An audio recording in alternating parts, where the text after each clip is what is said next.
You're listening to the NVus Alien Podcast with your host, Heather Woodward, an award-winning psychic, supernatural author, and lover of all things true crime. On this show, we're going to deep dive into topics that don't usually see the light of day. The spooky, the weird, the macabre, the paranormal, and of course, aliens.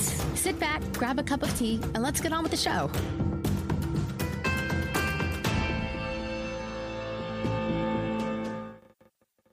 You want answers, not motivational quotes pretending to be guidance. You want the truth that changes things. That's where I come in. I read energy like a detective. Your patterns, your blocks, the turning points you feel coming but can't name yet. I translate what the universe has already lined up for you. I'm Heather, psychic, coach, witch. 25 years of helping people stop the self-sabotage and step into their power. If you're ready to move, text me 25224194447. Real guidance, real clarity. Zero games. That's me, 25224194447. Let's pull the cards and see what happens next. Now put your tinfoil hat on. Curiosity engaged. Let's get into the podcast. All right, I want to give you a little background on this episode because it's not linear. And I just wanted to let everybody know that because it's going to seem a little bit confusing if you think that this is going to be a straightforward episode. I started this episode over a year ago in 2024, and I didn't realize there was going to be so many updates with this case. The whole reason why I started it is because the Monsters Lyle and Erik Menendez Netflix series came out and it pissed me off. And then I saw all the TikToks about, oh my God, they were so abused, blah, blah, blah. Being Gen X, I was there for this trial, and I have a lot of, memories about it, and a lot to say about it, which you'll hear me talk about incessantly. But it's not linear. I go back and forth a lot between updates and video clips, then the timeline of the trial, and then more updates, and then more clips. In between the updates, the timeline is there. And it'll make sense when you listen to this episode. This is a stream of consciousness episode. You are going to get a lot of facts, though. Like I said, the timeline is there. So, there you go. I hope you enjoy it, and welcome to my chaos. Hey everybody, welcome to the NVus Alien Podcast. Today we're going to talk about the Menendez brothers. There's a lot going on with this case right now. TikTok is all a flurry. There's lots of energy around it. People want them to be retried and to get out of jail. People think that because they were abused, that this is the reason why they killed their parents, and that they were under duress and they were doing it to save themselves.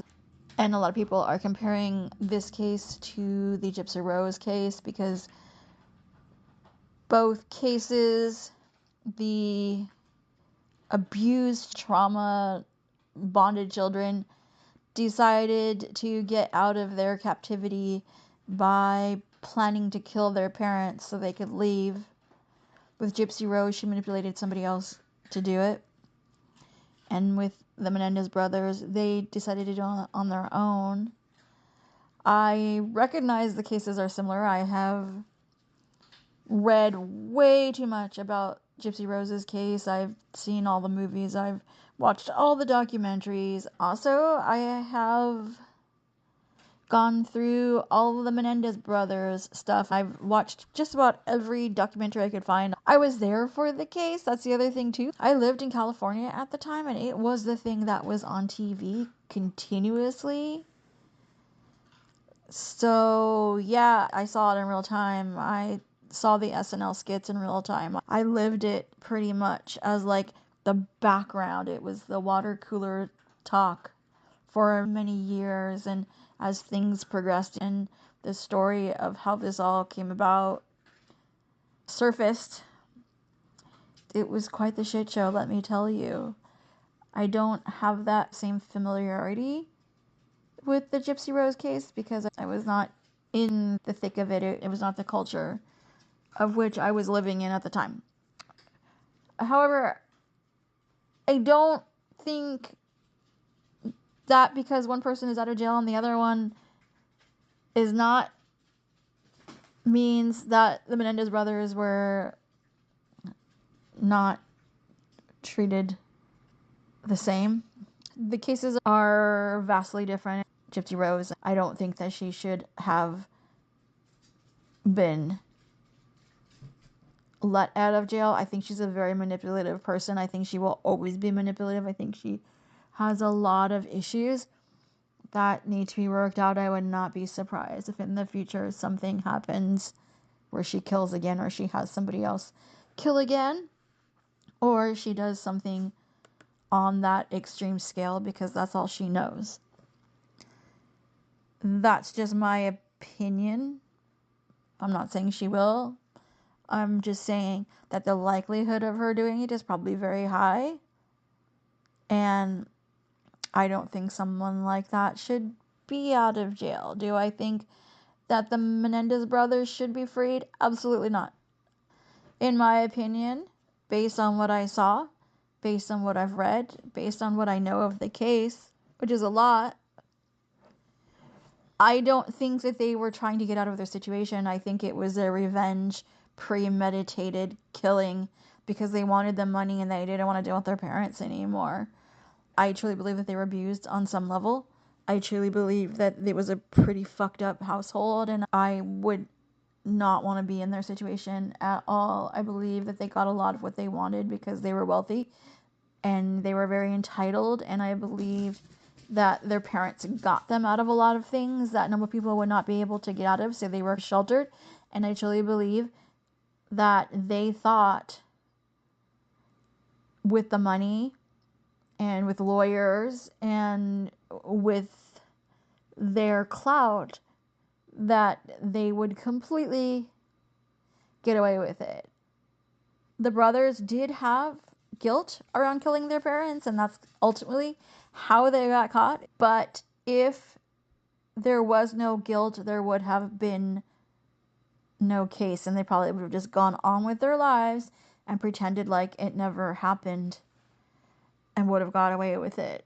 I'm not one of those people that's going to tell you that they should be out of jail. I absolutely do not believe that at all. You can turn this off now if you want and be like, what a bitch. She doesn't know what she's talking about. Abuse is abuse, and you do crazy things when you've been abused. Yes, I know this. My history is not the best, so I don't want to get into that. I'm just saying that I'm not talking out of my ass when it comes to this kind of stuff. But if you want to know the facts, if you want to know what actually happened in this case, and you want to look at it with me, we're going to go through it. We're going to look at all the details. We're going to go into the backstories of the mom and the dad and see who they are. And then we're going to go through all of the allegations and the court cases, and then we'll see where we're at, and you can make your own opinion. I will put all of the links to the articles and all of the docs and everything on Netflix. I will put that all in the show notes, and so that way you can look at all this stuff for yourself. It's all the information that I compiled together to make this happen. And I just want to say this too, in no way am I saying that Lyle and Erik's parents were not in the wrong. Jose and Kitty Menendez were assholes. They don't have a good record. You'll never convince me that something wasn't happening. I think the mother was complicit. I think she knew what was going on and she did nothing about it.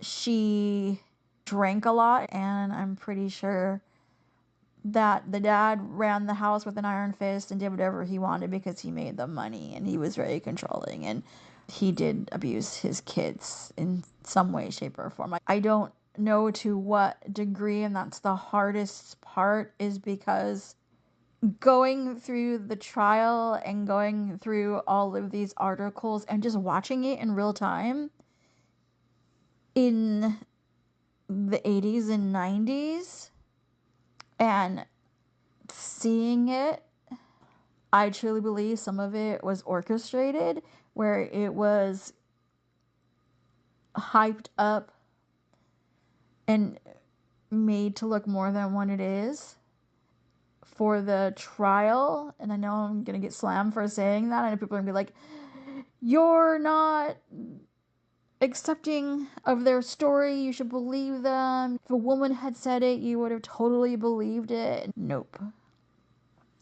I believe that there was abuse. I believe that there is something fundamentally wrong with that family, and that there was a lot of manipulation and a lot of fucked upness. But I also believe that there was a lot of pomp and circumstance and a lot of making it bigger for the trial because they wanted to get off, and they thought that if they took it to that place, took it to the 11, that was what was going to get them off. And it backfired on them, and I think that they were like, what? I don't think that they've ever been in a where they actually had to take accountability for their actions, and this is the one and only time they didn't get away with it. I do think that the mom, Kitty, knew something was going to go down. She said to her therapist that she was afraid of being in the house because she thought that the kids were going to do something. So I think they were fighting back, and I don't think that they were being nice and complacent anymore. I don't think they were actually going with the family dynamic. And there was that tension in the house, and I truly believe that if she had said something to, I don't know, the police, or if she had done something about it or actually moved the energy, that it might not have happened. And there may have been a completely different situation. But yeah, so let's get into this case. Okay, I just want to preface this by giving you a trigger warning. We're going to be talking about sexual abuse. We're going to be talking about crime scenes. We're going to get into all the gory details. So if you are not of the right state of mind to be listening to that kind of stuff, then I suggest you just stop this podcast now and go listen to something else. The Menendez family lived in Beverly Hills in a mansion. And I'll go ahead and put pictures of the mansion in the show notes. And there's also some pictures of what it looks like now.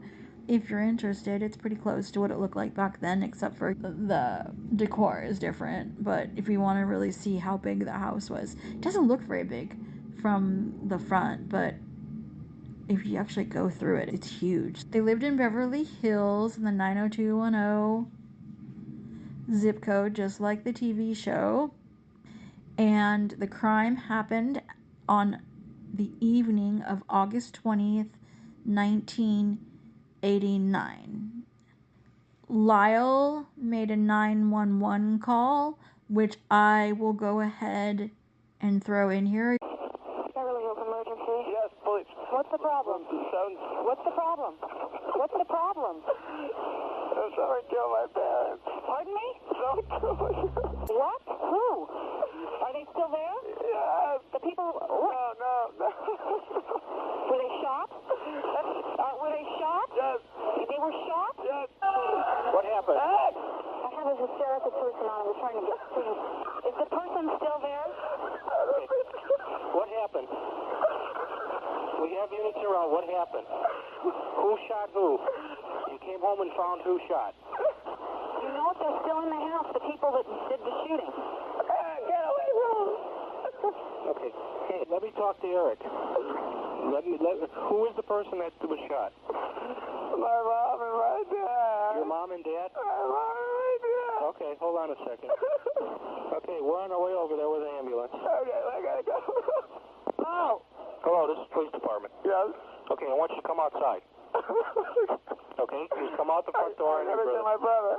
When the police officers came there, they didn't see anything wrong with the house. There was nothing on the outside. They went into the foyer. They saw some gym bags that were laid on the marble floor, but nothing else was touched or out of order. It looked like normal people living in this mansion. As they moved through the house, they went into the family room. That is when they saw the grisly scene. The TV was still on, and there were a couple, obviously dead, in the room. It said that the officers didn't check for a pulse or anything because they were so racked with bullets that there was no way they could have lived through it. Jose was still on the couch, and he had a massive head and chest wound, and he had damage to an arm and an elbow. Kitty was sprawled on the floor. She had wounds all over her face and body. They could tell right away that they were shotgun bullets just from what the damage looked like. There was blood spatter everywhere. And I will go ahead and put pictures of the crime scene in the show notes if you want to look, but there is a lot of blood. It's just gross. So the couch, the walls, and the floors were covered. There was buckshot everywhere.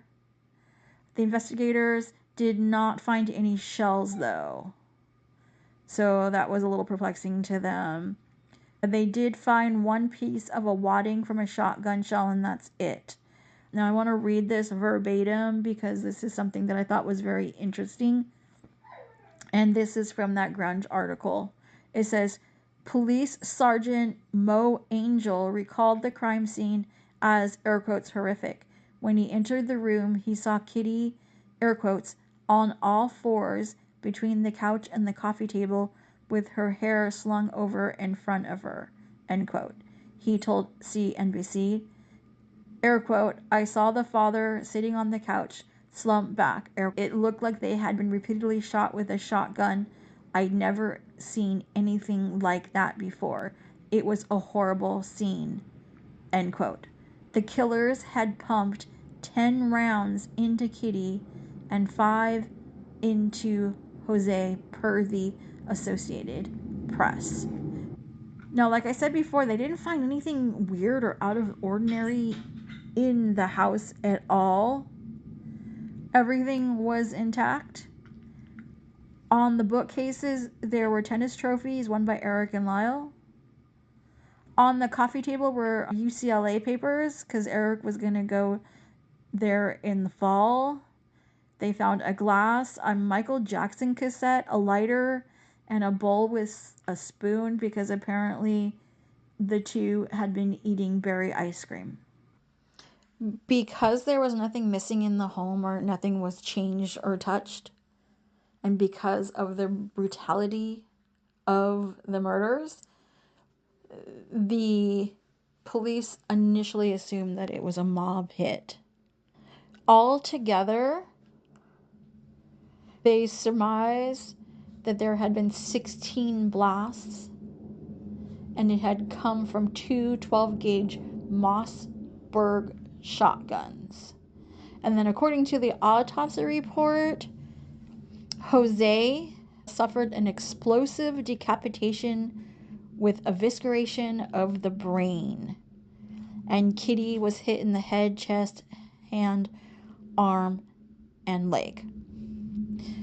I will go ahead and put the copies of the death certificates in the show notes so you can check it out for yourself. Now, when you got back to the house, what did you do? I went into the room where my parents were. Would you back up a little? Why did you do that? I don't know. I just couldn't stop myself. I was just drawn to the room. I didn't really want to go in, but I could not go in. And when you did go in, how did it affect you, if at all? It affected me. I just started crying a lot harder. At one point I started to scream. It was awful, and I couldn't handle what I was seeing. Do you recall hearing the 9/11 tape that was played? Yes. Were you in the room with your brother when he was calling the police? No. Were you on the same floor of the house? No. Where were you when, to the best of your knowledge, your brother was calling the police? I believe I was in the den. I don't know exactly at what point he was on the phone with the police. I assume when he went upstairs. But after he went upstairs, I went back to the den. You had been in the den. Did he come and get you? Yes. Did he get you out of there? Yeah. And did he go upstairs? Yes. And you went back in? Objection, leading. Sustained. After he went back upstairs, what did you do? I went back in the den. And you don't know why? No. Were the lights still on? Yes. And when had the lights been put on? When we were picking up the shells. Called the police? Call the police. Is that the 911 tape that's been played here in Right. court? And on that tape, you're crying. Yes. Was that real? Yes. Why were you crying? Why? What was upsetting you? Just the shock. Just the not believing that this was happening to me. And that my parents were dead. And that I was about to call the police. And just, yeah, it's really hard to describe the weekend and the stress and the fear and nervousness and caving in feelings. I was really marginal throughout as it got closer to what actually happened. And by then I was just really raw and just crying for crying's sake. I don't know. Crumbling. You portrayed yourself as being very upset to the police when they got there. No, that's why I went there, because we were crying. I was upset. By the time I talked to the officer a little later, I wasn't crying. And I wasn't trying to fake it. And I wasn't trying to put on an act or anything like that. I was just feeling what I was feeling. You wanted to get away with it, right? We really weren't thinking in those terms. And we weren't thinking in terms of... We were just basically thinking that we'd shot our parents and that this was horrible and that if I just couldn't tell the police that and that I did not want to then have to tell them why and explain everything about my family. And neither of us did, and we were pretty firm about that. And we knew that they could easily figure it out, and we didn't know anything about how they investigate things, and they might figure it out right away, but until they didn't want to volunteer it. Here's an interesting turn of events. I've been researching this podcast and recording it little by little in pieces as I go through articles and get information. Today, October 24th, 2024, in the midst of all of my research, there is going to be a press conference at 1:30 p.m. PST, Pacific Standard Time for those who are not on the West Coast. It is 2:44 p.m. where I am now. I'm on Central Time, CST. I'm in Arkansas.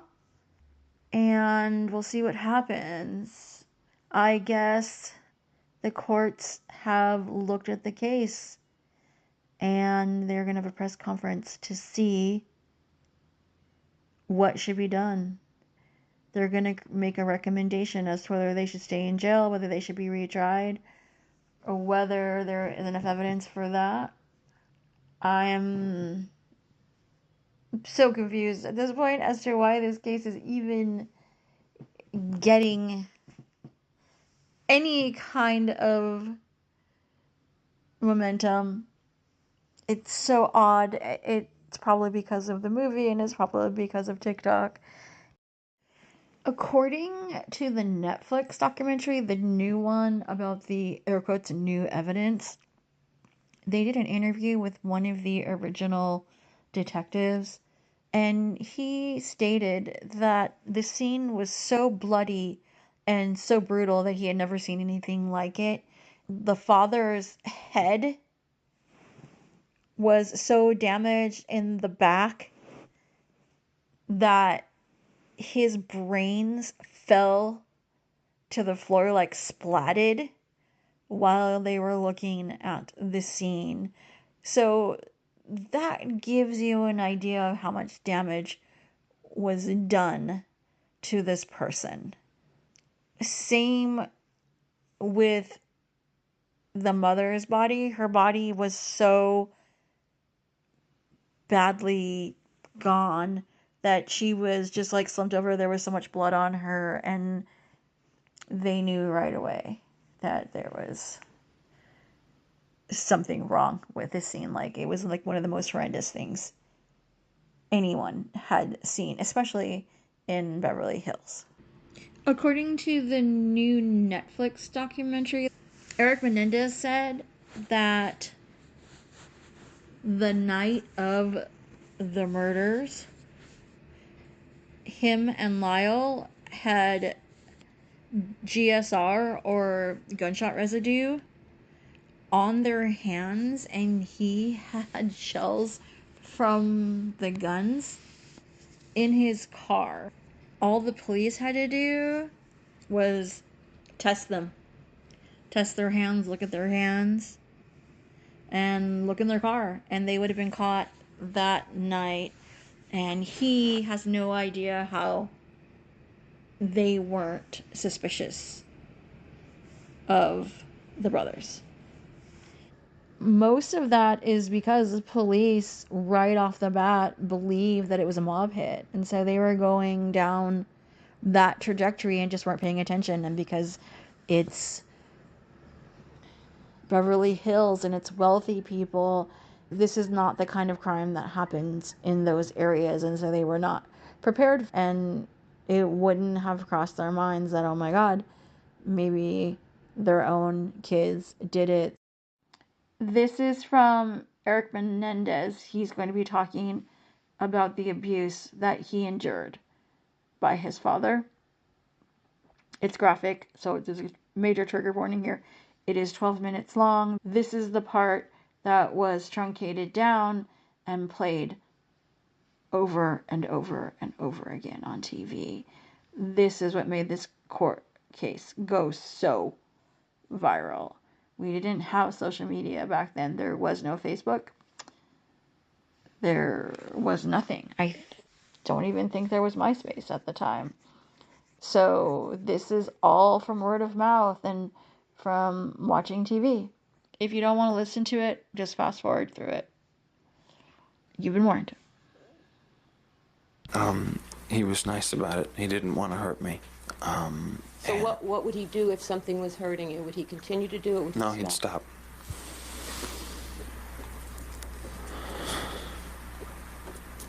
And did you ever use that wooden thing on yourself when he wasn't around? No. Did you know why he wanted you? Did he say why he wanted you to use that thing? Yes. What did he tell you? I don't remember exactly what he told me, but I knew why. It was so that I could practice on myself so that it wouldn't hurt anymore when he did. Now, at some point, did your father stop being nice? Yes. Approximately how old were you? I was 11 years old. It was just after I finished swimming. What do you mean by finish swimming? Swimming had ended. I ended swimming, and it was started after that point. I don't understand what you mean by you ended swimming. Does that mean you... Swimming had stopped. He had told me that I had to take a certain course in sports. I was either tennis, soccer, or swimming. I just didn't know. It was real confusing. He sat down with me, and he came over to me, and he said, "What sport do you want to play? You have to choose a sport." Because I was 11 years old, and he said I was becoming a man, and it was time to choose a sport. And so I said tennis. Later I found out that he didn't want me to choose tennis, that he wanted me... I blame myself. I thought maybe he wanted me to do swimming. But at the time I thought he wanted me to choose tennis because Lyle had gone into it.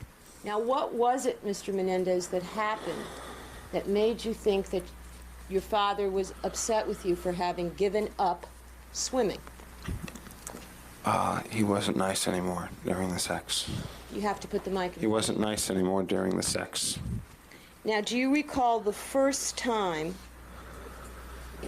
that he wasn't nice during the sex? Yes. Yes. And you were 11? I was 11. The reason you're having trouble is it's not facing you. Face it. I know. I need to use the restroom. I need a break. Okay, we'll take a recess and we'll resume at 2:30, I'm sorry, 2:30, ladies and gentlemen. Don't discuss the case with anyone or form any opinions about it. We'll resume at 2:30. So you may resume your direct examination. Thank you, Your Honor. Mr. Menendez, this particular incident when you were 11,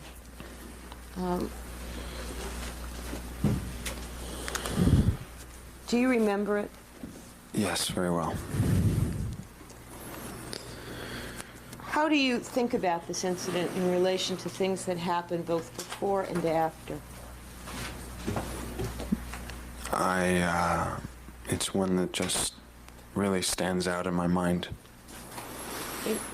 Is it one of the worst things that happened to you? Yes. And thinking about it, do you remember what was happening in the house? Anything you heard or saw before this incident actually began? Yes. What was it that was happening? I heard some fighting with my parents downstairs. Who was fighting with your parents? My mom and my dad were fighting. Between themselves? Yes. Was this a physical altercation or a verbal fight? I didn't know if it was physical. I just heard the verbal. I just heard them yelling at each other. Okay. And what happened after you heard them yelling at each other? I heard my father coming up the stairs. And what house are you in? Pennington. Okay. And what happened when your father got up the stairs? He came toward my room. All I could think about was him coming toward my room and how I was hoping he wasn't going to do that. Do what? Come toward my room. Why? Because I didn't want him to come into my room when he was angry. Even if he was angry at someone else? Yes. Did you think that it was going to be something sexual? No, I didn't think it was going to be something sexual if he was angry at that time. Okay, what did you think was going to happen if he was angry at that time? I thought he was just going to take out the belt or hit me or throw me someplace. I didn't know what was going to happen. Did you know what the topic of the argument was between your mother and father? No. Did you have any concerns about what it might have been? Yeah, I was concerned that it might have been over me. Had there been arguments in the past over you? Yes. And had any of those arguments in the past over you resulted in your father physically hurting you? Yes, he would get angry with Mom, and they would yell back and forth, and then he'd come to my room and just hit me or whatever. So, did you think it was possibly one of those episodes about to occur? Yes, that's what I thought was about to occur. So, if you could tell us what happened, in fact, when he came into your room on this occasion. He came into the room and he told me to kneel down on my bed. Okay. And I did, and he came over to my bed and threw me off the bed and told me to kneel on the floor. And You made a sweeping motion with your right hand when you said he... Yeah, he just threw me with his hand on my arm here. He took you back on the arm and threw you off the bed? Yes. And said? And said for me to get on my knees on the floor. And I was real confused because he had just said to get on my knees on the bed. And so I didn't know what to do. What did you think was going to happen when he told you to get on your knees on the bed? I thought it might have been some sort of sex. Why did you think that?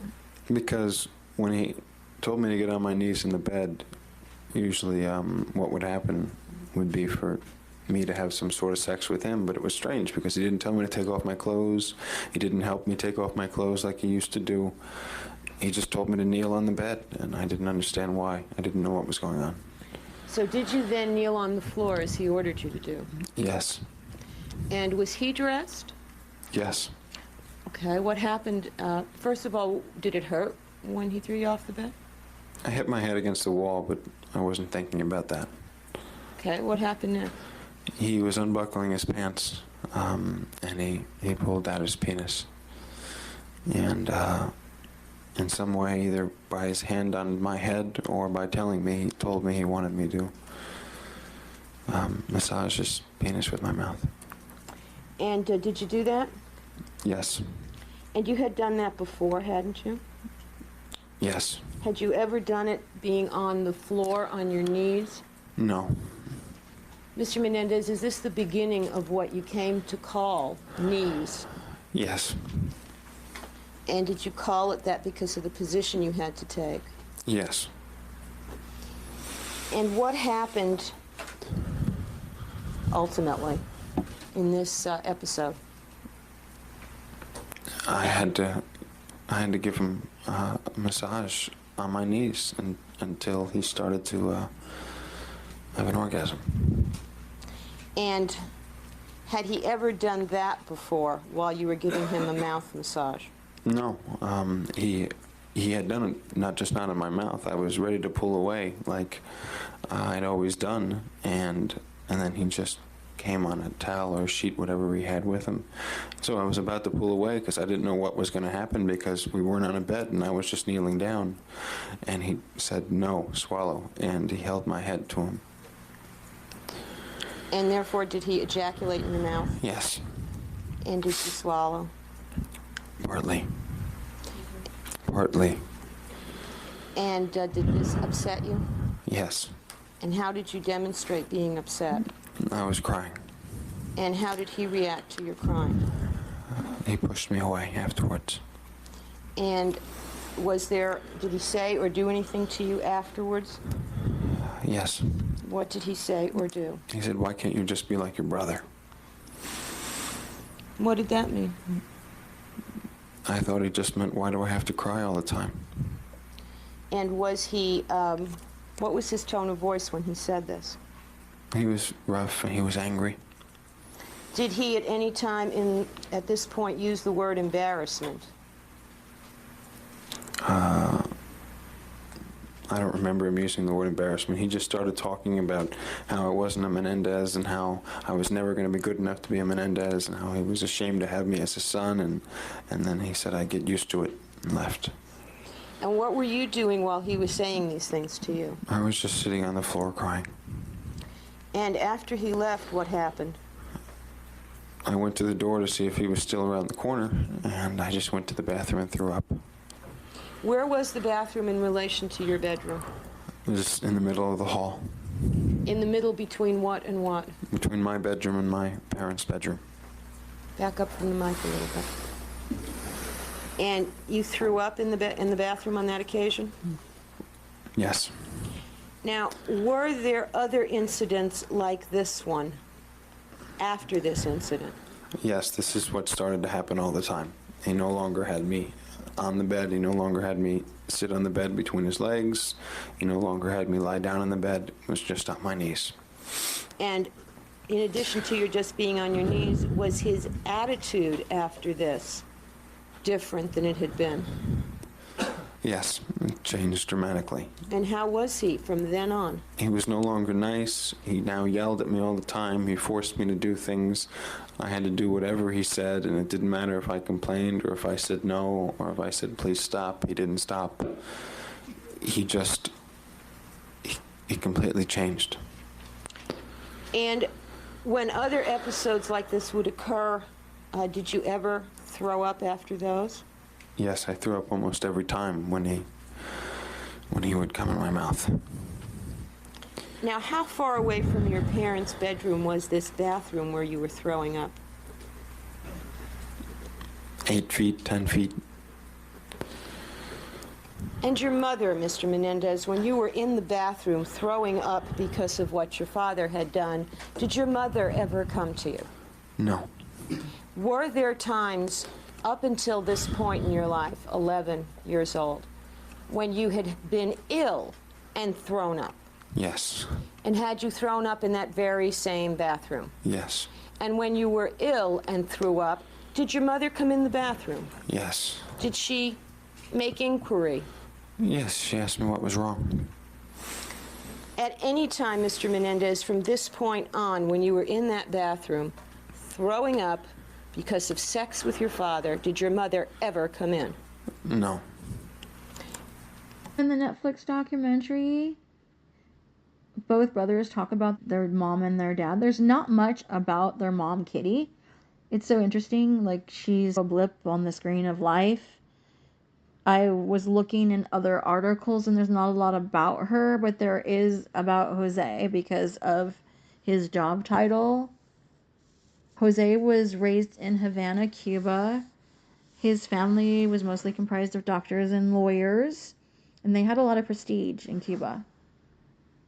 Lyle goes on to say that how Jose was born into a wealthy family, but they lost it because of the political climate in Cuba, so they came to America to rebuild.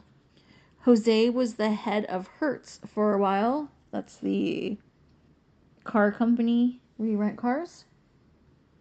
Then eventually he became the head of RCA Records, and during that time he helped create the band Menudo. It was absolutely popular in the 80s. I remember that, being a kid of the 80s. I remember Menudo, and I remember how much they were in like Teen Beat and all those other kinds of magazines. They were wild and crazy, and like they would have these commercials in between cartoons and stuff that featured them, even though I didn't really get into it that much.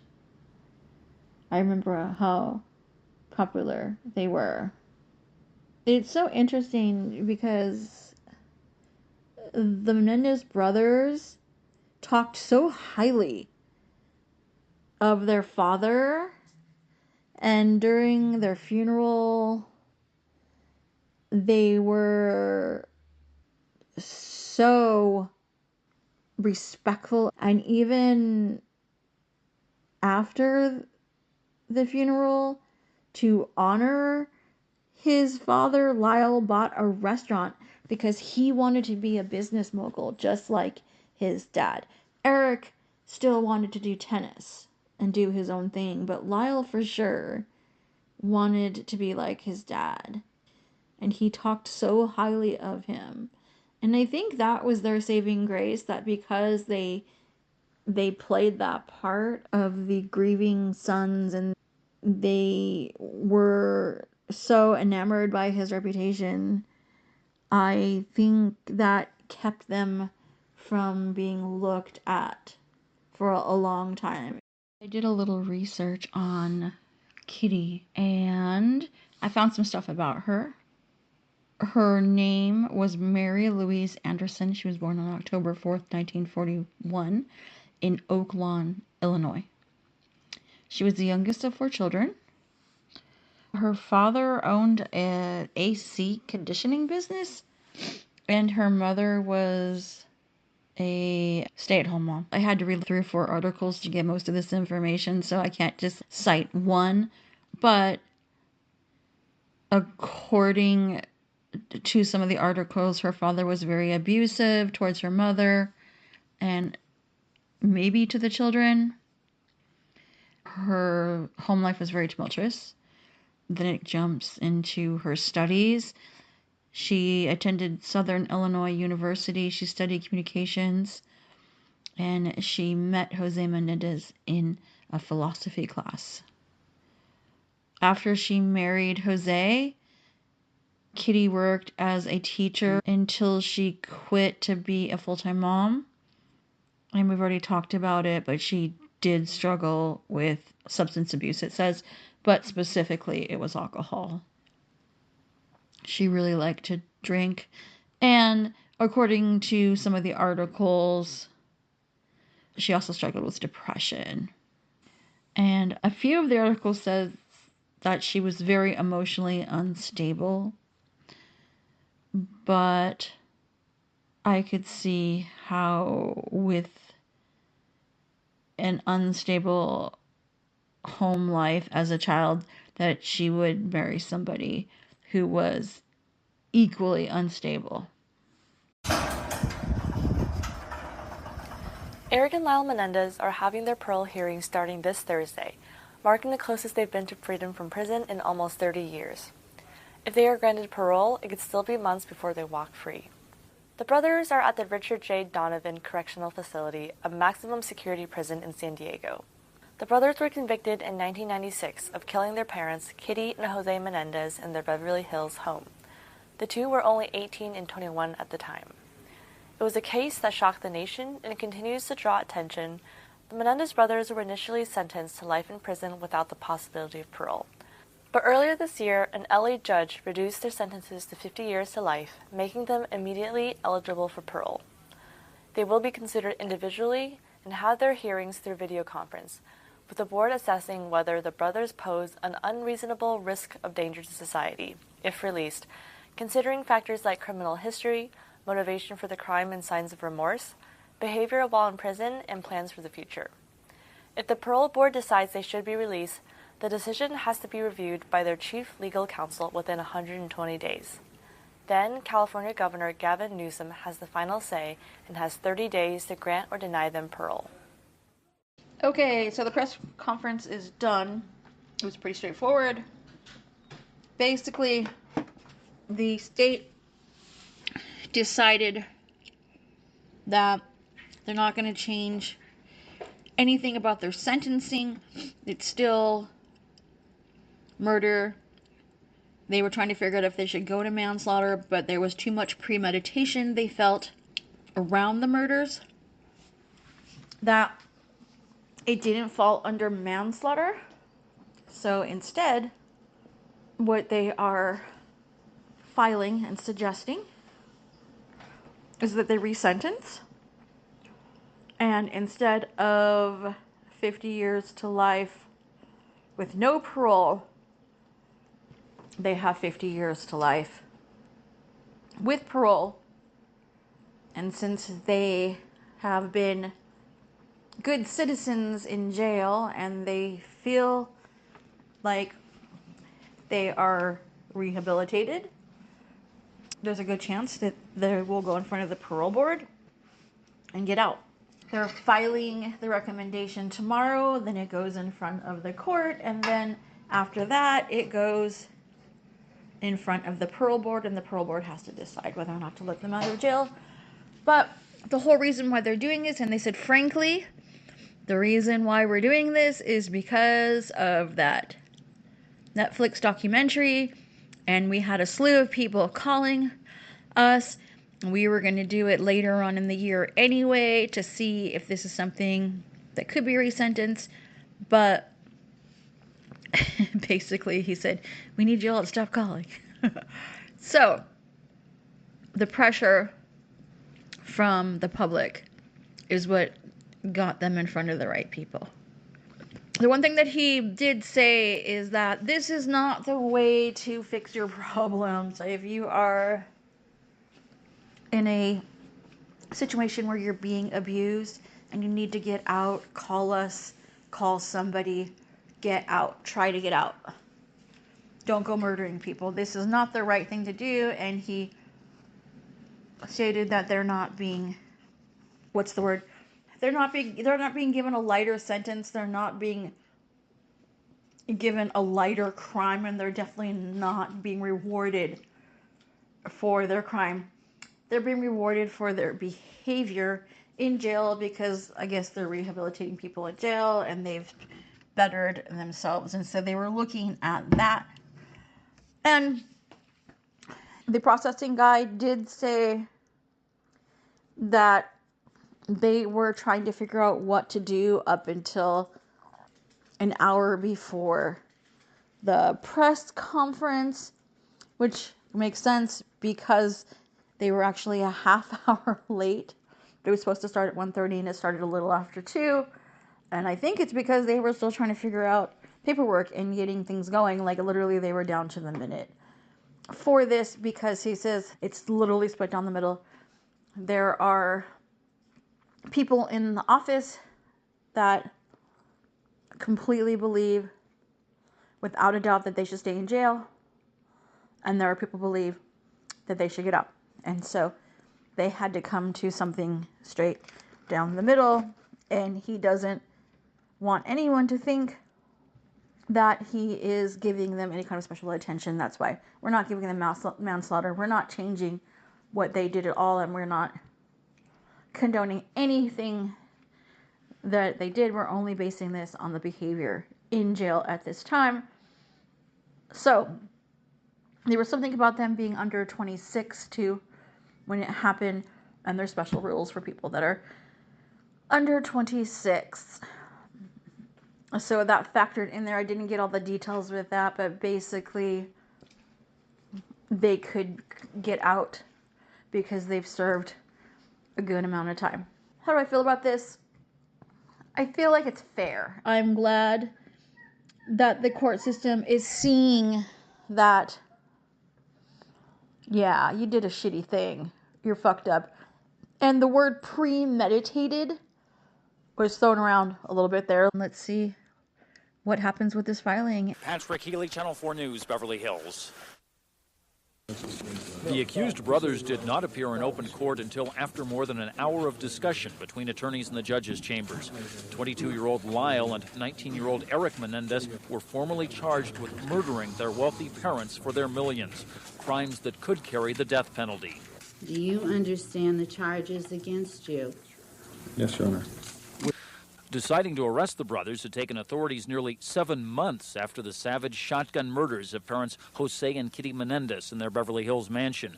The DA has revealed that key information came from conversations with the Menendez family psychologist, Jerome Oziel. What is in controversy is the patient-therapist confidentiality. The privilege that applies here does not apply when there is a continuing threat of violence to others. And understand, this is a case of murder. Later, Reiner's prosecutor said it was the psychologist himself who was threatened, but defense attorneys are not convinced. I have no information of any threat being made to any dogs. It seems to me that the psychotherapist patient privilege is sacred, and there's limited exceptions, and I don't believe there was one of those exceptions in this case. The arraignment was put off 2 weeks to give defense attorneys time to review the investigative files. Likewise, the Menendez sons will have until the 26th to decide how they will plead.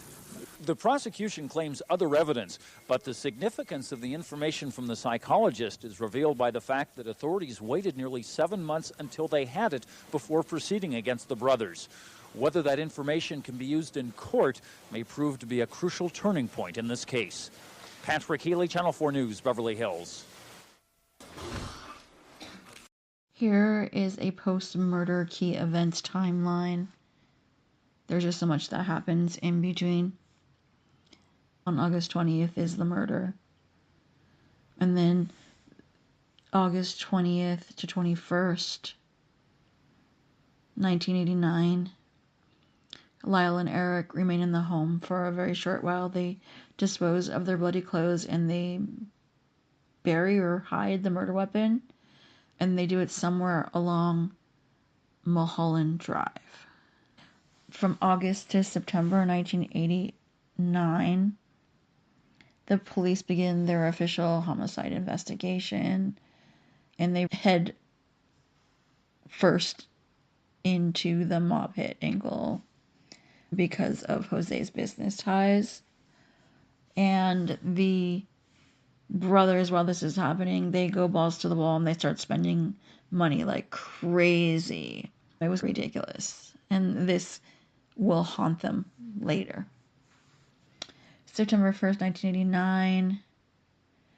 This is where Erik starts to get guilty feelings, and he confesses to this friend named Craig that he and his brother planned out the murders. On October 31st, 1989, this is where Erik starts to see the crazy psychologist Jerome Oziel, I think his last name, it's Oziel. And Jerome Oziel is a crazy ass person. Just, there's a lot going on with him, and yeah. But during those sessions, he starts to talk about his parents, and he starts to confess about all of these things that he did. And then it's weird, like, the sessions, for whatever reason, Oziel showed them to his mistress, and then she's the one that turns the information into the police. Like I said, It's a really fucking weird situation. Anyway, November 17th, 1989, Craig, that friend, he tells the police about the confession that Erik told him. And then he agrees to wear a wire and then goes to dinner with Erik on November 19th. And then on November 19th, 1989, Craig has his wire on and he records a conversation with Erik.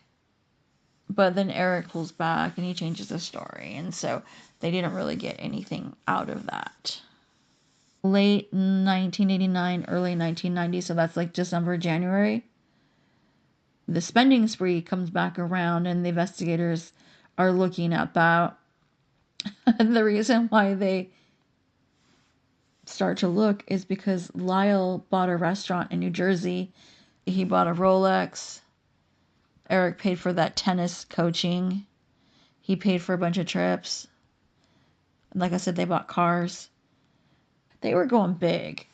And then that's when the investigators start to connect the dots. They start to go, wait a minute, what's going on here? Because the kids said that they had returned from Batman. And that's when they found their parents dead. But nothing lined up with that story. Like they didn't have any kind of like sales or purchase of tickets or anything like that that they could use as proof.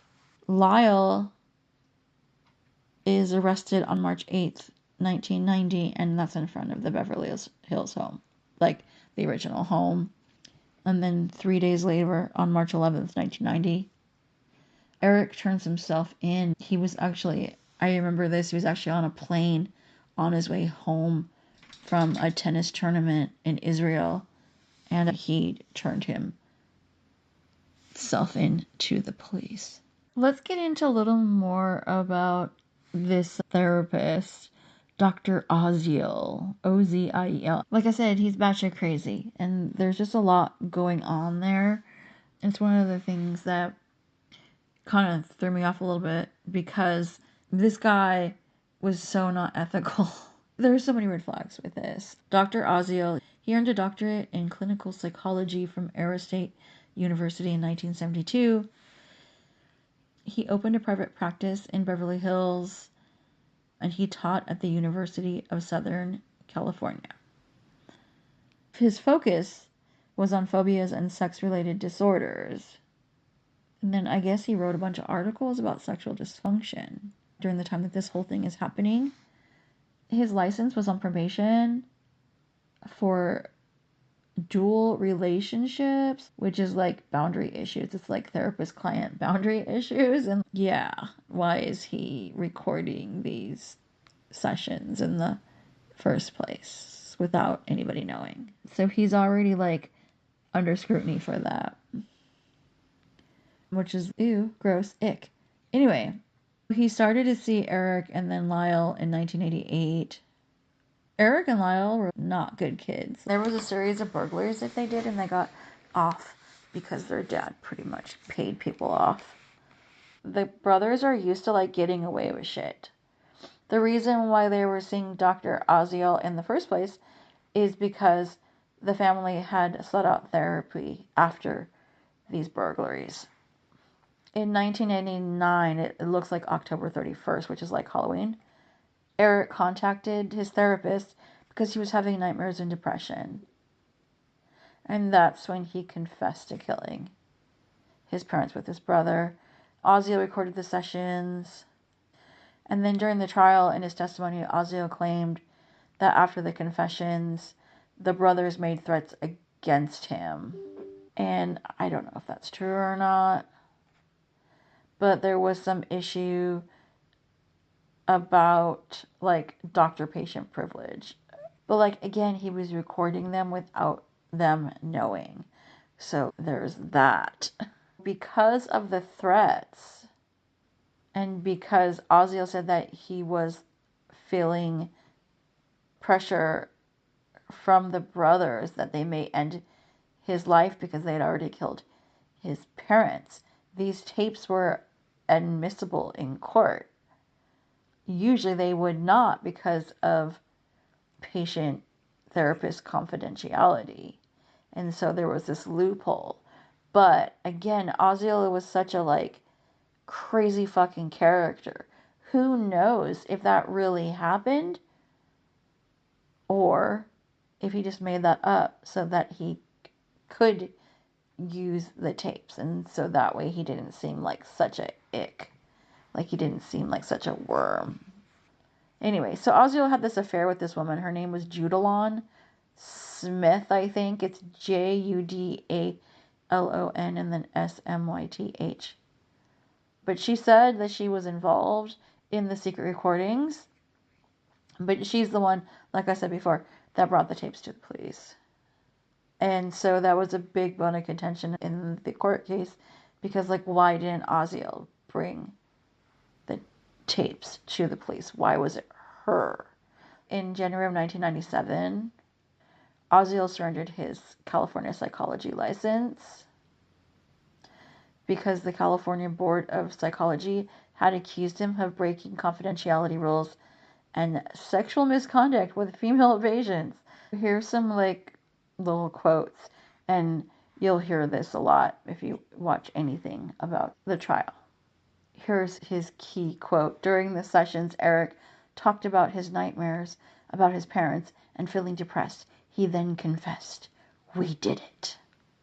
And the other one is, "I was of the firm belief that Erik and Lyle were going to murder me." Okay. I don't know about that, though. I have my doubts. About that, I think that Osceola liked the attention. There's these little detours, like, that make this case so freaking weird. And who are you supposed to believe? Because everybody is manipulating the situation for their own good. Even the brothers. Everybody. New details. The Menendez brothers' fight for freedom takes a new turn as their family is speaking out following two major developments in just the past week. Fox 11's Christy Fajardo joins us here in studio with this story. They've had to digest a whole lot of new news this week. There is a whole lot of new news, but I got to say that at least one family member, a cousin, says she's very excited, and she actually said she gasped in relief when she heard that the governor was considering or asking that parole board conduct a comprehensive risk assessment for the brothers, which signals he might be weighing clemency. The two brothers are currently serving a life sentence without the possibility of parole for the 1989 murders of their parents, Kitty and Jose Menendez, in Beverly Hills. Lyle Menendez was 21 at the time of the murders, and his brother Erik was 18. Since then, evidence has come forward that the brothers were molested and abused by their father, including a letter to a cousin detailing the abuse prior to the murders. A member of the boy band Menudo has also said he was sexually abused by Jose Menendez, who was the head of RCA Records at the time. Governor Newsom said yesterday on his new podcast that there is no guarantee of the outcome and that his office consistently conducts dozens of clemency reviews. After the risk assessment investigation, if the governor supports their release, the case will then go to the parole board, which will consider whether the prisoners pose a reasonable risk to the public, past criminal history, behavior while incarcerated, and other factors. All the same, family members are encouraged by the developments. I'll take this. I was thrilled. First of all, I had a meeting with some of the members of the governor's office on Monday, where I was told, it was thrilling. Although the beginning of the meeting was, we're not granting clemency, so keep your expectations in check. I was like, okay, but we are taking this step and we are providing risk assessment. And it was, there were definitely some caveats, like there are no guarantees. In addition to seeking clemency from Governor Newsom, the brothers have also asked the LA County District Attorney to resentence them or give them a new trial. George Gascon supported resentencing, but this past Friday, the new DA, Nathan Hochman, said he asked the court to deny the petition that could have gotten them a new trial. He stated the recently disclosed evidence didn't meet the necessary criteria. It felt extra hurtful because it was only a few weeks ago that dozens of us sat in his office and described to him the horror of being in this victim's family, with 35 years of being re-traumatized over and over and over. My 85-year-old mother with cancer sitting 10 feet away from him, literally sobbing in front of him. And then to see him decide to go make a press conference that didn't have to be a press conference, and just in gruesome detail and even a little bit embellished. We reached out to DA Hochman today for comment, but did not hear back. He has not yet signaled whether he'd support resentencing the brothers, which could result in time served and ultimately their release. But as you heard, the family is pursuing a couple of avenues. Yeah, and those hearings are coming up March 20th and 21st. All right, let's talk about this trial. There was two, actually. We'll talk about the first one, and then we'll move into the second one. But the first one is the one that had everybody on pins and needles. It was the talk of the town. Everybody watched it. It was basically one of the most publicized cases ever. Court TV had been around for 2 years, and there were other cases that had been televised, but this one was so salacious, and it had so much dirt and crying and this crazy psychologist and the tapes, and it was a lot. These are like people's lives. I know it's not cool. It's super exploitive. However, during that time, this is the first time that we had this kind of like true crime TV genre in real time with real people. It was a big deal. It was called The People of the State of California versus Lyle and Erik Menendez. The judge was Stanley Weisberg. It was in the court, Los Angeles County Superior Court. Jury selection started on July 20th, 1993. Opening statements were July 26th, 1993. And the trial ended January of 1994. And there was a second trial because there was a mistrial. Summer of 1993, the prosecution is Deputy DA Pamela Bozanic, I think is her name, Bozanich. Yes, I butcher names. No, I'm not going to go find out what it's supposed to sound like. I'm just going to keep going. The state presented the murder as premeditated, cold-blooded, financially motivated, and an execution. Here's the key points of the trial. The brothers bought the 12-gauge shotguns 2 days before the murders in San Diego. They shot Jose first point blank behind his head, and it was an instantly fatal shot. Remember, earlier on we talked about how his brain splattered on the floor. That was the first shot. They shot Kitty as she ran and then shot her multiple times while she was on the ground. Yeah, they put more bullets in her than they did him, which is interesting. Afterward, they went on a spending spree of nearly $1 million. Let's see what that is in today's money. According to the Google, wow, inflation is a bitch. 1 million in 1993 is equivalent to approximately $2,242,048.44. This calculation reflects an average inflation rate of 2.6% per year over the years. Holy crap. They lied about the mob involvement. That was like a plant that they put as their decoy. There was no immediate threat, no self-defense, only greed. The prosecution framed the brothers as spoiled, entitled, furious about being cut off financially. Defense is Leslie Abram for Erik, and then Jill Lansing for Lyle. Here's their defense. They killed their parents because they were terrified that they'd be murdered in order to silence them about years of sexual, emotional, and physical abuse.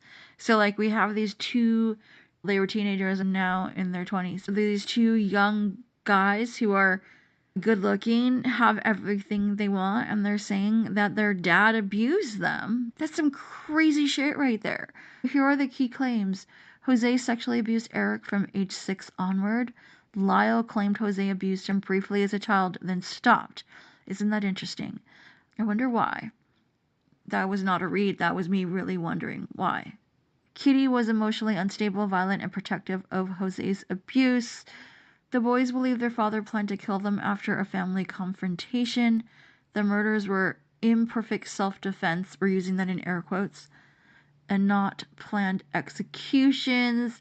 They really pushed on the abuse narrative. Look at these poor kids. Look how horrible their lives were. Too bad they had all this money, because they didn't have this money, you would believe them, kind of thing. It was like the martyrdom of Erik and Lyle. I remember watching this and going, wow, okay.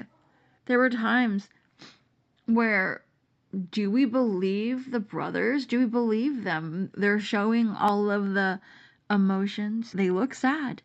They look upset. And it's like the first time we've seen emotion on them since their parents died, and since that 911 call, which is, I don't know, it feels very forced. It feels very performative. This is the first time that we see actual emotions coming from the boys. The men. Are they boys? Are they men? Boys to men. Anyway, yeah, I don't know. Let's go through this prosecution case here. Summarized. The state called 60 plus witnesses over those months. So they showed the crime scene and autopsy evidence.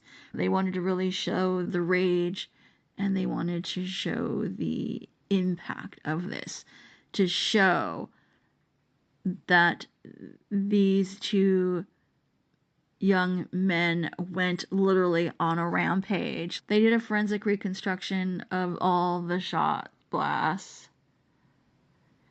It says Jose was struck in the back of the head with such force that it nearly obliterated his skull. We've talked about that. But I'm going to keep saying it, because for everybody that keeps saying, oh, they were under duress, oh, this is because they were sexually abused, and they didn't know what they were doing, and if this was a woman, you would have believed them, blah, blah, blah. I said this already, but I'm just reiterating, because, yeah.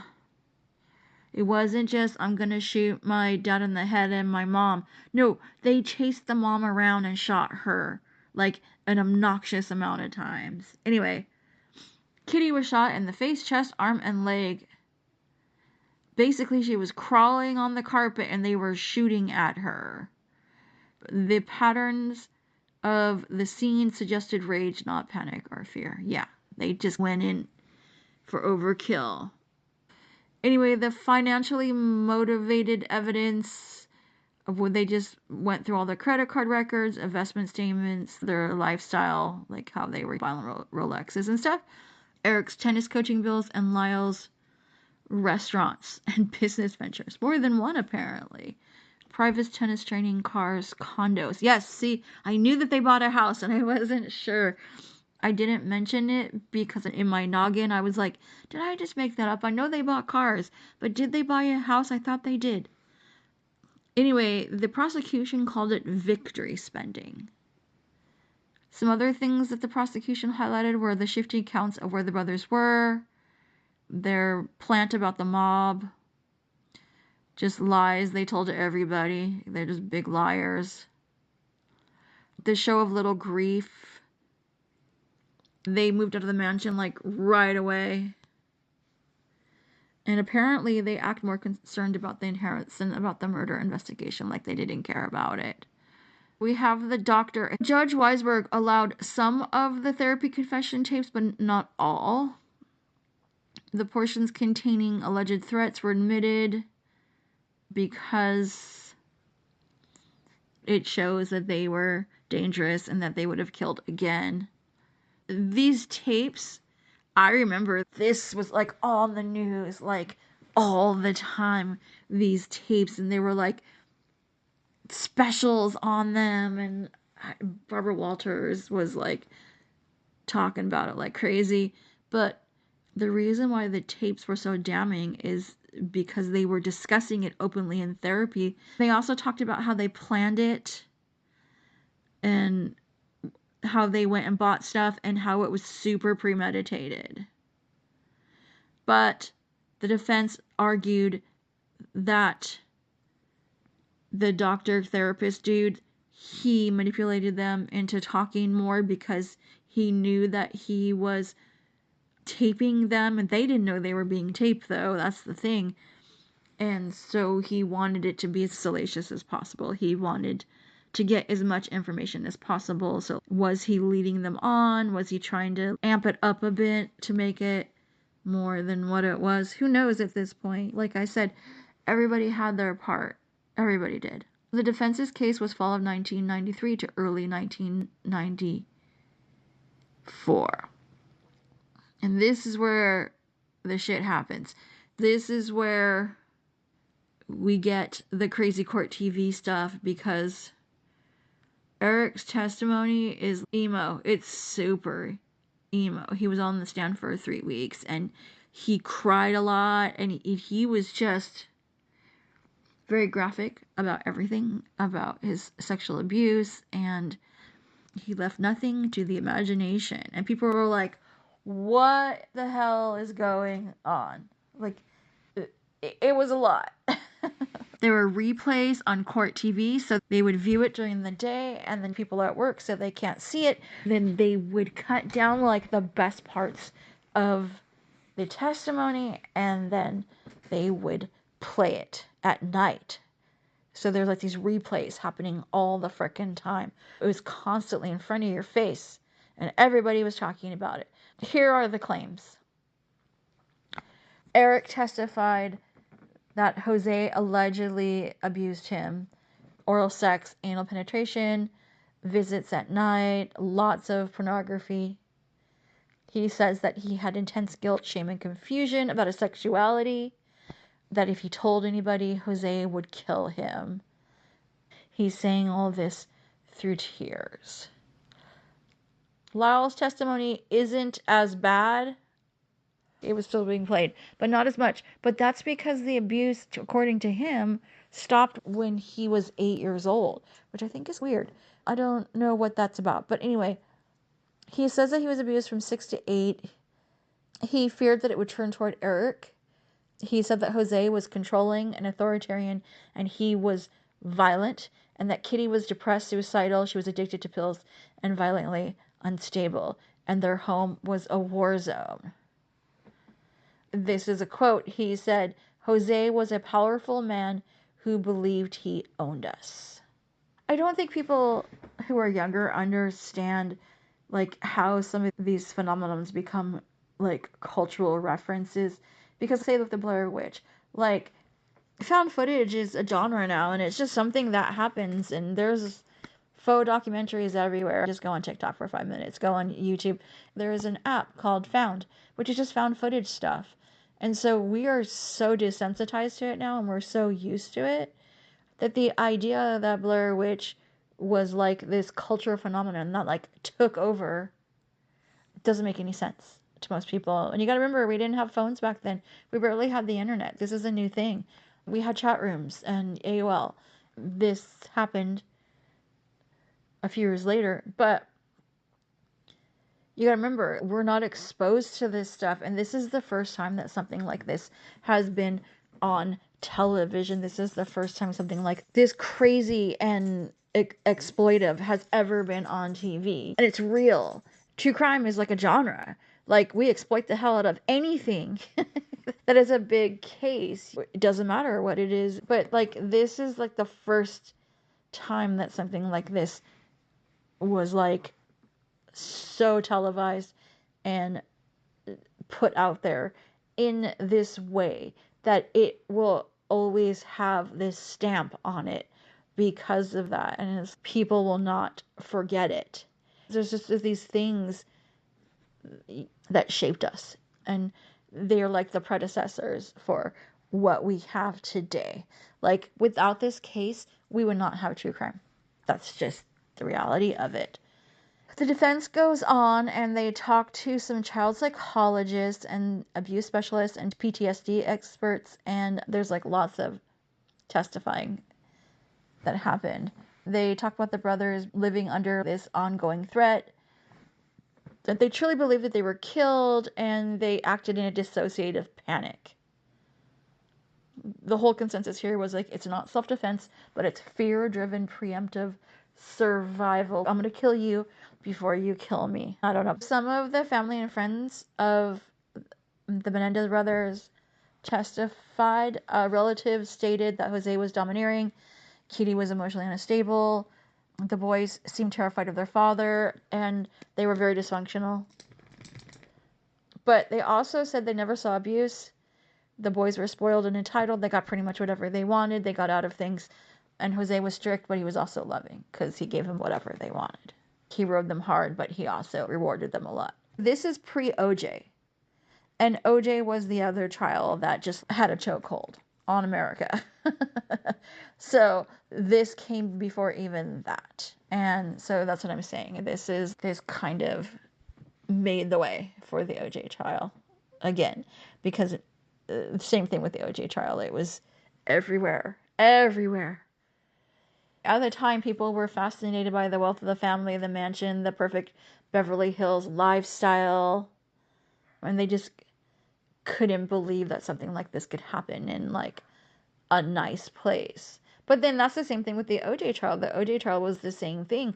Like, how could these people with all this money in this nice neighborhood, how could Nicole Simpson be being abused and beaten down? And how could OJ be raging? What's the rage about? You have everything you want.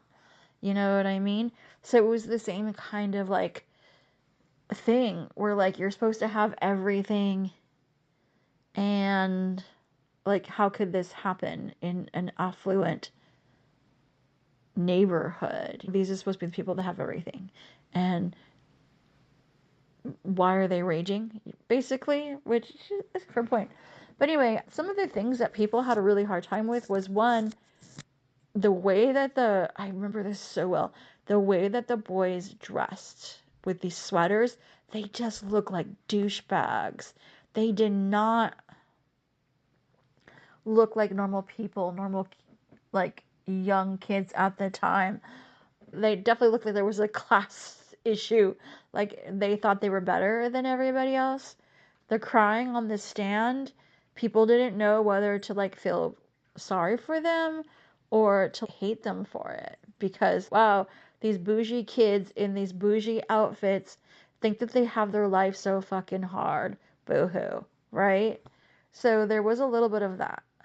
And it created a lot of cognitive dissonance. I feel bad for these kids because they're being abused. On the other hand, they went on a rampage, killed everybody, and they look like douchebags. And they just went and spent $2.4 million. What the hell?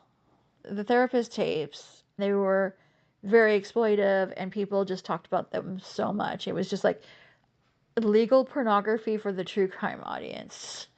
It's like people just wanted to hear Erik confess. They wanted to hear what he had to say. The idea that somebody is secretly taping you, like, it's got that whole murder mystery kind of vibe. If you've ever seen Twin Peaks, if it had that vibe, and you know exactly what I'm talking about if you've seen it. But yeah, people were just really invested. At the defense's closing on January of 1994, Leslie Abramson delivered a passionate argument. The boys acted out of fear. They were battered children. They expected to die, and they believed their parents were eventually going to kill them, and so they had to do what they could to survive. The prosecution, Pamela Bosnick's argument is the abuse narrative was exaggerated, fabricated, or irrelevant. There was no imminent danger. The brothers acted out of entitlement, rage, and greed. Their spending proved their motive, and this was an ambush, not panic. So, there were two juries, one for each brother, and they were deadlocked. And they didn't know what to do because their choices were first-degree murder, second-degree murder, or manslaughter due to provocation or imperfect self-defense.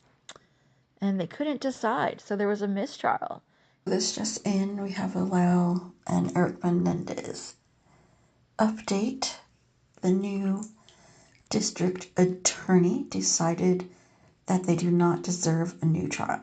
Basically, he says just because you got molested doesn't mean you get a pass to kill your parents. And then he talked about how the story keeps changing, and how they said it was a mob hit, and then they said it was other things, and then they said that one of the girlfriends got raped, and that the story just kept changing, basically. I'm not unhappy about it. I know a lot of people are going to be like, free the brothers, free them. But I feel like in this instance, you had to have been there. And I don't know how to explain it any better. But the documentaries and the way that the narrative has shifted in the last 8 to 10 years is completely different than what was seen at the trial in real time. And I don't forget things like this, because it was an awful trial. The way that they killed their parents was awful. Let's see what else comes of this. All right, so now we have trial number 2, and trial number 2 was not as interesting as trial number 1 because we already got all the good stuff.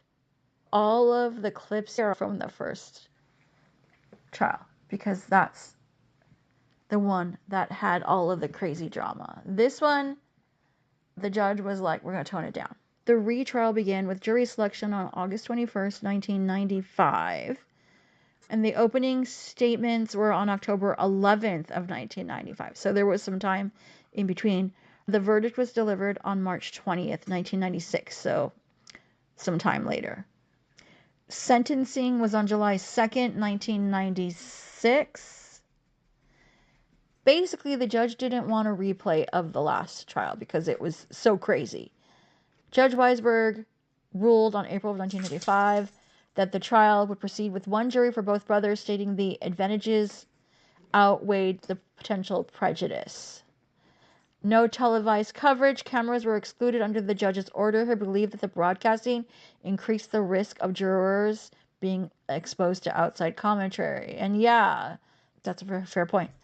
The limits on the abuse testimony. Now, this is where it gets a little nutty. It pretty much strips the defense of their narrative. The judge significantly constrained how much they could talk about the abuse and how many witnesses could speak about the abuse claims and what kinds of abuse testimony would be allowed. There were stricter evidence rules, so many of the dramatics from the first trial, therapy tapes, abundant graphic abuse testimony were pared down. This gave the prosecution an edge because they leaned harder on the money, greed, inheritance, and premeditation. But was the judge stacking the deck? I think so. But y'all, if you were there, and it was a spectacle. It was a fucking spectacle. I can see why the judge was like, yeah, we're not doing that again. It's too much. It was so performative. Even SNL got in on it. I saw it. They made fun of the brothers.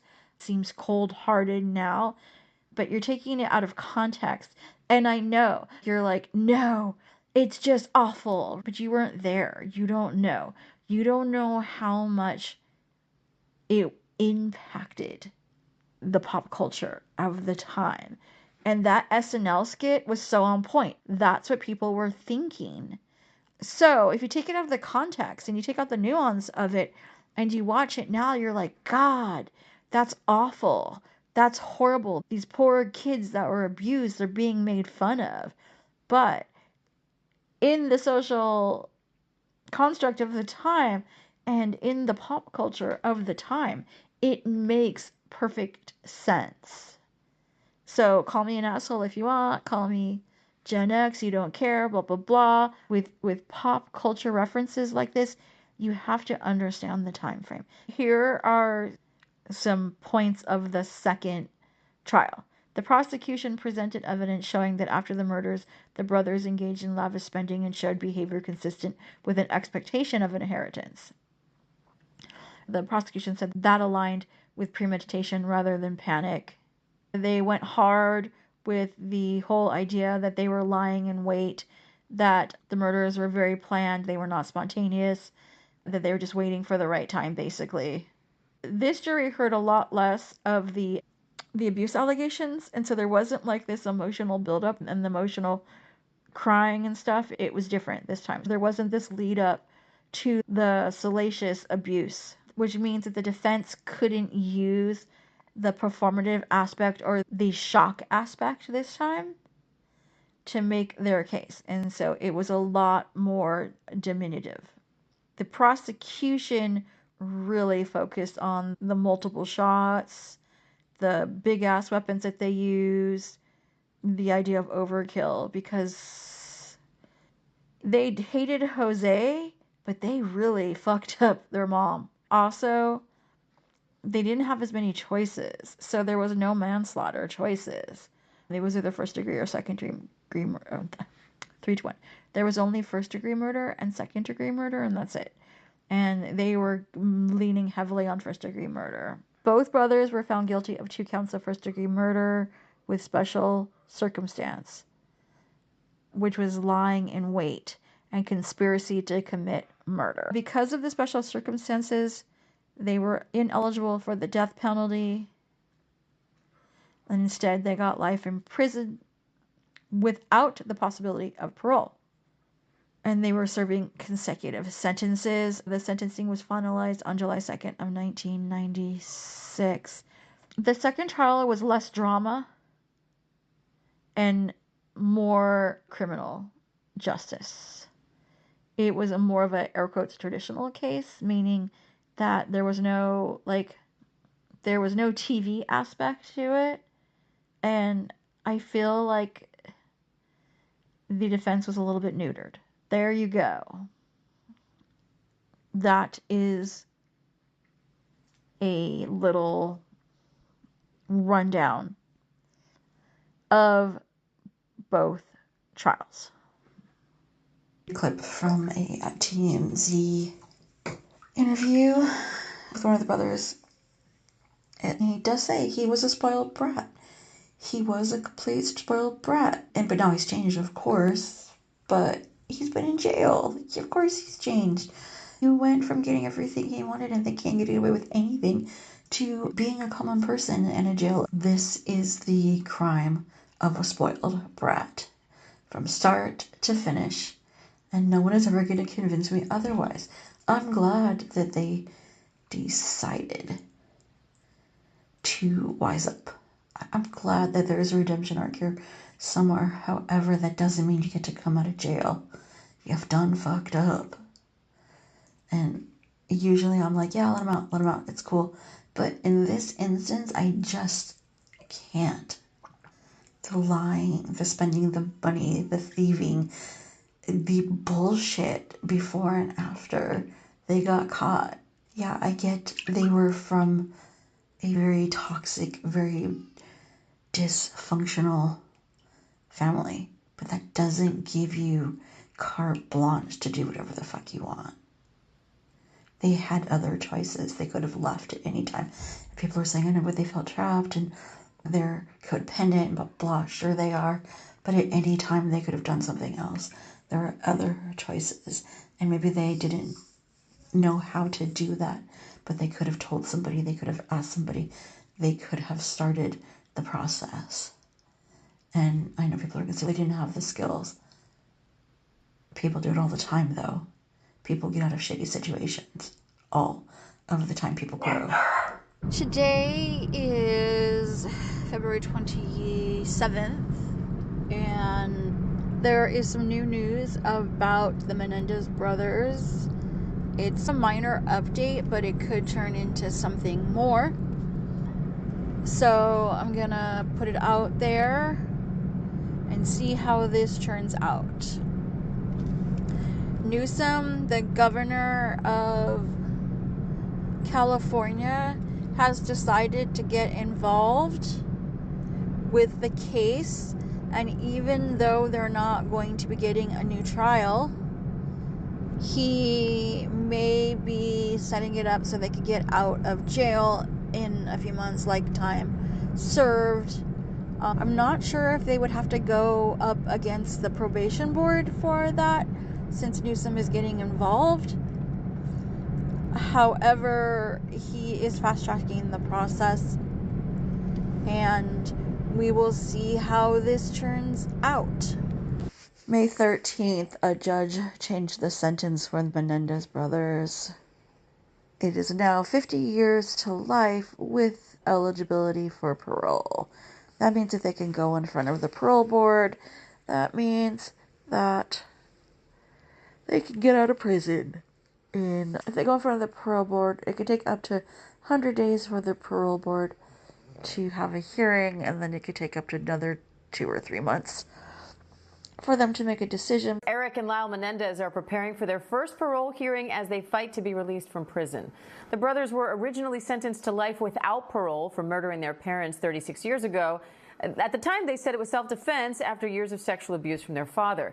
Now, their first parole hearing is set for today after a judge resentenced them, but the LA District Attorney argues they never took accountability for their actions. ABC's Alex Stone is outside the prison in San Diego, and ABC News legal contributor Brian Buckmeyer is here for more analysis. So, Alex, Erik's up first today. Lyle will go in front of the board tomorrow. How is this expected to play out? Yeah, so this could go for many hours today. Typically, Diane, one of these hearings goes about 2 or 3 hours. We're told this could go 6 to 8 hours because both of the brothers, today Erik, tomorrow Lyle, they have about 100 pages of testimony and comments that they want to give. And they're going to be family members and others who are going to be speaking as well, along with prosecutors who are opposing their release. But Erik Menendez in the prison behind me, he's going to be making his case to the parole board today, talking about what he has done in prison, that he is rehabilitated. We expect that he is going to talk about the crime itself and why they committed the crime and admit to the crime, something the DA says that they have never fully admitted and never come clean on. The DA does not want them to be released, but Erik Menendez today is going to try for his release. Brian, in May, a judge resentenced the brothers because of supported letters from prison guards, their behavior in prison, and also the fact that they were under 26 when they committed these crimes. How much will those factors play into the parole hearing itself? They'll have a big part of this in this parole hearing. And what we have to understand is that the standard here is whether or not there are substantial risks to danger within the society. And they're going to look at those letters from prison guards. They're going to look at those letters for individuals, say they were not violent while inside. We know that there were some issues in terms of violations of a cell phone, I think a mutual fight between one inmate and another. And so they'll look at all of those factors that you put in there, and then some, to decide whether or not they're going to be a substantial danger to society and whether or not it should be released on parole or be denied and have to come back some 3 to 15 years later. Alex, the LA District Attorney says the brothers' narrative of self-defense is false and that they still pose a risk to society because they've never taken accountability. What are you watching for from him as these hearings start? Yeah, the DA is making it very clear, Nathan Hochman, that he does not want them released, Diane, that he is saying that they are still a risk to society, that they have never come clean on their crimes. He says the abuse defense that they have claimed that Erik was being abused, so they decided their life was in danger and that they had to murder their parents, that is all a lie and an excuse. So we'll see how they counter that today. But the DA's office is going to be coming into this parole board and saying, don't do it, don't release them. Now, remember, there was a parole board assessment that was done on the brothers that we found out about through the court system back in May that found them to be a moderate risk if they were to be released, a moderate risk to society. That may play a role today as well. And Brian, the brothers are getting separate hearings here. Could one get parole and another be denied? Absolutely. While the crime that was occurred was very similar, if not the exact same that they did, what they did after that in terms of what they did incarcerated, what programs they participated in, what we'll hear from them today and tomorrow in terms of their acceptance of their actions or their change of recognition of what they've done so far, could all be very different, along with the violations that they had. And so parole board could definitely say that one should be released and another should not, or vice versa, or both released or both not released. All right. Alex, what happens next? Well, we're going to find out today, whatever the ruling is from the parole board. They will grant or deny parole for Erik by the end of tonight and then do the same thing for Lyle tomorrow. But let's just say that they are granted parole. Then it won't be immediate. There's going to be a 120-day period where attorneys for the parole board will overlook everything and make sure that everything legally is correct. And then it will go to the governor, and the governor will have 30 days to decide if he is going to veto their release. He very well could. Sirhan, he vetoed his release.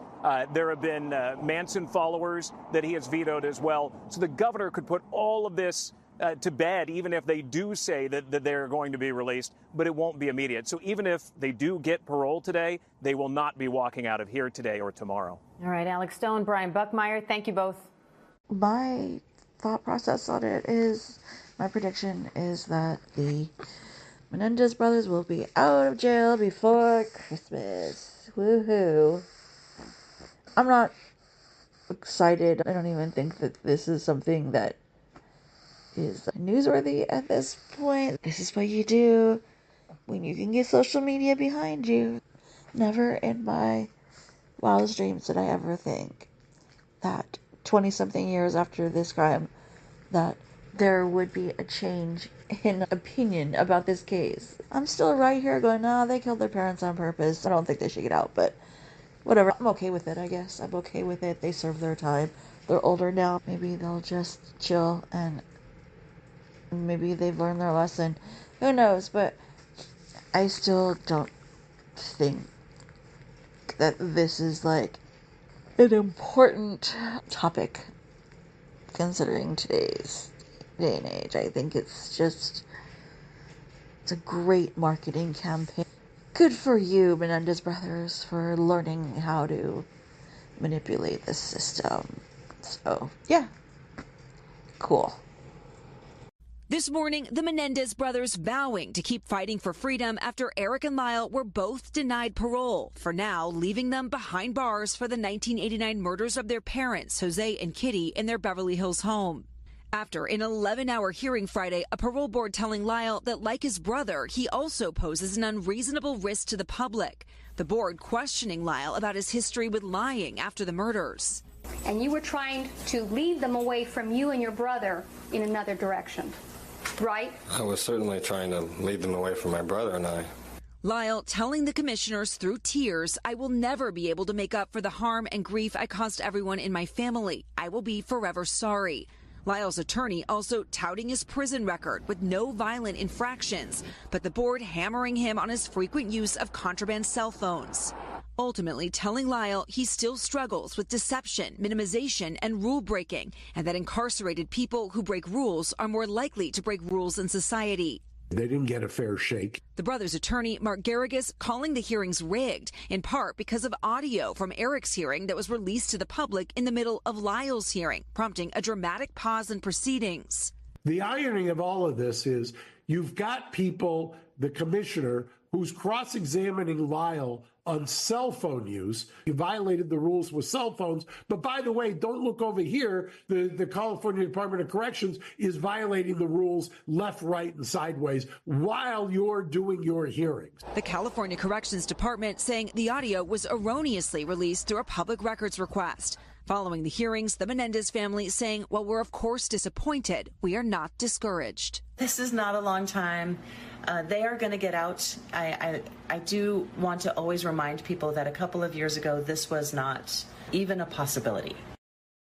And Liz, we've talked about this, but it's not really the end of the road, right? There's still some other paths towards freedom.